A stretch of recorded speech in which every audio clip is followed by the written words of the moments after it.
Selanjutnya, tadi kita udah membahas tentang uji Z. Ya, itu adalah kalau standar deviasi populasinya diketahui. Nah, kalau tidak diketahui, maka kita akan menggunakan uji T. Bedanya di sini cuma distribusi yang digunakan di uji T tentunya adalah distribusi T yang kita bahas minggu lalu. Contoh soal yang kedua, di suatu negara, biaya premi asuransi per bulan berdistribusi normal dengan rata-rata $60. Seorang peneliti ingin menguji hal ini. Dengan mengambil sampel 26 perusahaan, didapatkan bahwa rata-rata biaya premi asuransi per bulan adalah $55 dengan standar deviasi 20%. Apakah ada bukti bahwa biaya premi asuransi per bulan di negara tersebut kurang dari $60? Gunakan level signifikansi 1%.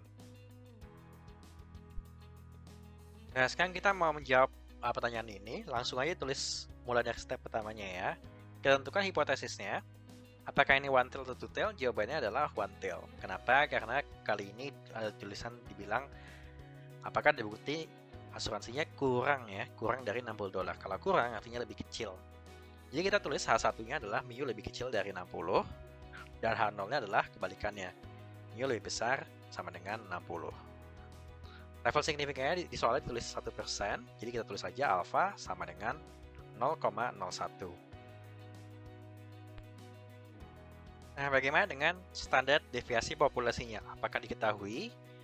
Jawabannya tidak ya, kalian udah tahu kita lagi belajar di tes dan karena standar deviasi populasi yang tidak diketahui, maka di sini jawabannya kita bilang kita mau menggunakan uji T. Nah, kalau ada yang nanya, loh itu $20 apa? Nah, jadi standar deviasi $20 itu adalah standar deviasi sampel dari 26 perusahaan, bukan standar deviasi populasi. Jadi jangan bingung, kalian harus perhatikan dengan jelas soalnya itu menyebutkan itu standar deviasi sampel atau populasi gitu ya. Kalau misalnya di sini ditulis dengan mengambil 26 sampel seperti itu, berarti standar deviasinya itu adalah dari sampel. Kalau ditulisnya di atas misalnya biaya populasi distribusi normal di suatu negara dengan rata-rata $60 dan standar deviasi $20 gitu. Nah, itu berarti jadi standar deviasi populasi. Tapi karena di sini kita udah ngomongin sampel, baru disebutkan standar deviasinya, maka kita tahu jelas bahwa $20 ini bukan standar deviasi populasi, tapi standar deviasi dari sampel. Jadi untuk di sini standar deviasinya tidak diketahui, standar deviasi populasinya tidak diketahui dan kita gunakan uji T.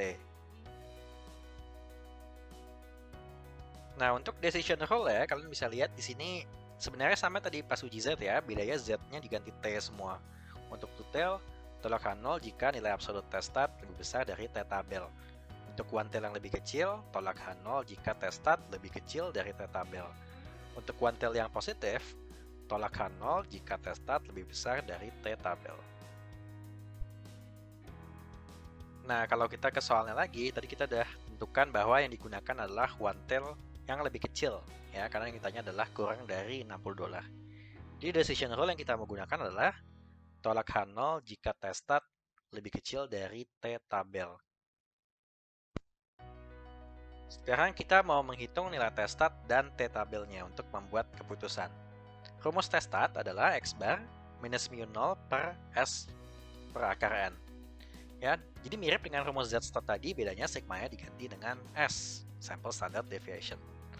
Sedangkan untuk T-tabel, nah ini agak beda sedikit. Untuk yang two tail, T berdasarkan alpha per 2 sama kayak yang Z, tapi selain dengan alpha, untuk distribusi T itu bergantung dengan degrees of freedom-nya juga. Kalau kalian lupa, degrees of freedom itu rumusnya adalah N-1. Nah, untuk T-tabel, untuk one tail test yang lebih kecil, T-tabel adalah minus T alpha dan DF gitu ya, berdasarkan alpha dan DF. Untuk one tail yang lebih besar, T-tabel itu nilainya berdasarkan alpha dan DF, tapi nggak perlu di minus. Oke, sekarang kita melakukan hitungannya. Kita tahu X berdistribusi normal ya, datanya berdistribusi normal. Mu 0, 60, sampel size-nya 26, X bar-nya 55, dan sampel standard deviation-nya, yaitu S-nya adalah 20. Nah, kalau kita masukkan ke rumusnya untuk menghitung T-stat, maka kita akan mendapatkan nilai bahwa T-statnya adalah minus 1,2748. Bagaimana dengan T-tabelnya? Ya, kita tahu alfa yang digunakan adalah 0,01. Dan degrees of freedom rumusnya adalah N-1. Karena N-nya 26, maka di sini yang kita degrees of freedom adalah 26 minus 1, yaitu 25. Nah, di T-tabel kita lihat saja, pertama mulai dari kolom yang dipakai yang mana, itu berdasarkan alfa 0,01. Nah, di sini ada tulisannya ya, ada one tail berapa, two tail berapa. Untuk di tabel PDF yang saya kasih itu juga sama, dipisah ya, ada yang one tail dan yang two tail. Karena kita menggunakan uji one tail, maka kalian lihat saja yang one tail di sini 0,01. Kita bisa lihat untuk two tail 0,02 ya, untuk one tailnya 0,01 seperti itu. Nah, kita pakai one tail 0,01 dan degrees of freedom-nya 25. Jadi untuk di barisnya kalian pilih saat degrees of freedom-nya 25. Maka hasil yang kita dapatkan adalah nilai T-tabelnya, kalau yang dari sini adalah 2,485. Tapi ingat, karena ini adalah one tail yang lebih kecil, maka kita ambil angka negatifnya. Jadi T-tabel yang kita mau gunakan adalah minus 2,485. Jadi kita sudah mendapatkan bahwa T-startnya adalah minus 1,2748. T-tabelnya adalah minus 2,485. Kesimpulannya di sini, T-start lebih besar dari T-tabel ya, lebih positif daripada yang tabel. Maka kita tidak tolak H0. Ingat, untuk kuantil yang lebih kecil, kita justru tolak H0 saat T-startnya lebih kecil. Kali ini karena T-startnya lebih besar, maka kita tidak tolak H0 lagi. Kesimpulannya, jadi untuk tes dengan level signifikansi 1%, tidak ada cukup bukti untuk menyimpulkan bahwa biaya premi asuransi per bulan di negara tersebut kurang dari $60. Jadi tidak ada bukti ya, itu jawabannya.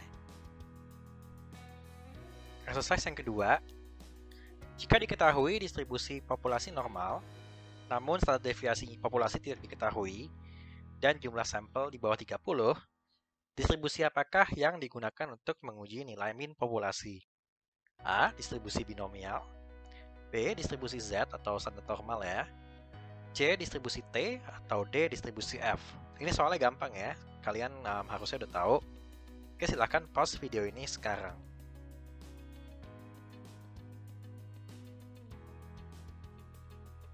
Oke, jelas di sini karena kita tidak mengetahui standar deviasi populasinya, yang kita gunakan adalah distribusi T. Jadi jawabannya adalah C, distribusi T.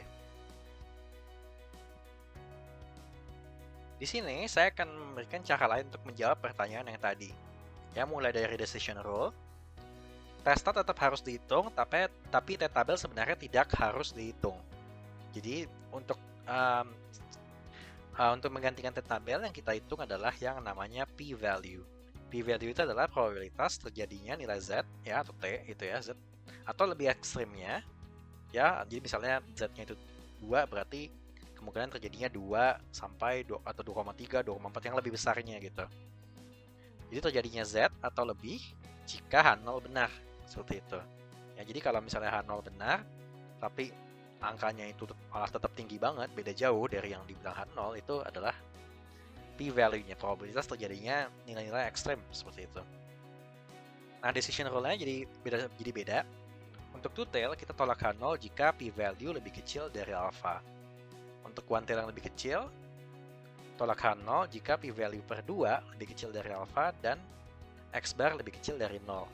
Untuk one tail yang lebih, tolak H0 jika p-value per 2 lebih kecil dari alpha dan x-bar lebih besar dari 0. Nah, sekarang contoh soal lagi untuk p-value. Diketahui nilai z-start adalah minus 1,27. Tentukan p-value-nya. Nah, karena kita membahas distribusi Z ya, kita ketahui Z-start-nya, maka kita gunakan lagi distribusi standar normal ya, distribusi Z. Z-start-nya diketahui dari soalnya minus 1,27. Jadi p-value itu adalah probabilitas kemungkinan terjadinya Z atau lebih ekstrim lagi. Jadi kalau di sini berarti kemungkinan terjadinya Z itu minus 1,27 atau lebih negatif lagi. Ya, jadi bisa dibilang itu yang di ujung-ujung kiri tuh. Nah, jadi p-value-nya adalah 0,5, yaitu dari tengah sampai ujung kiri, minus probability dari minus 1,27 sampai 0. Ya, kalau kita lihat, minus 1,27 nilai probability-nya adalah 0,3980. Jadi, p-value-nya adalah 0,5 dikurang 0,3980, yaitu 0,102 itu adalah p-value-nya. Untuk p-value, kalian juga sebenarnya tidak harus menggunakan tabel. Kalian bisa juga langsung menggunakan kalkulator scientific. Ya, saya kasih contoh aja untuk yang Casio. Kalian bisa tekan Shift, lalu tekan 1, lalu pilih yang Distribution, DSTR, dan pilih yang R ya. Nah, kalian masukin angkanya, Z-nya, yaitu, tapi kalian masukin yang positifnya, absolutnya, yaitu 1,27. Jangan ada negatif ya. Lalu kalian tekan kurung tutupnya dan tekan sama dengan. Kalian akan dapat langsung p-value-nya yaitu 0,10204, mirip sama yang kita hitung manual ya, kurang lebih sama. Exercise selanjutnya, diketahui nilai Z-stat adalah 2,01. Tentukan p-value-nya. A 0,01, B 0,0225, C 0,0325, atau D 0,4775. Oke, silakan pause video ini sekarang.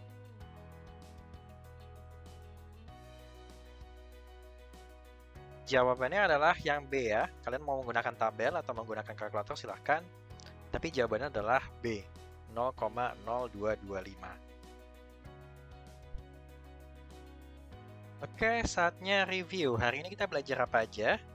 Kita belajar tentang Z-test ya, hipotesis yang digunakan saat standar deviasi populasi diketahui. Kita belajar tentang t-test ya, distribusi saat standar deviasi populasi tidak diketahui. Dan kita juga belajar yang namanya p-value. Oke, sekian untuk chapter ini. Jangan lupa kerjakan kuisnya. Terima kasih.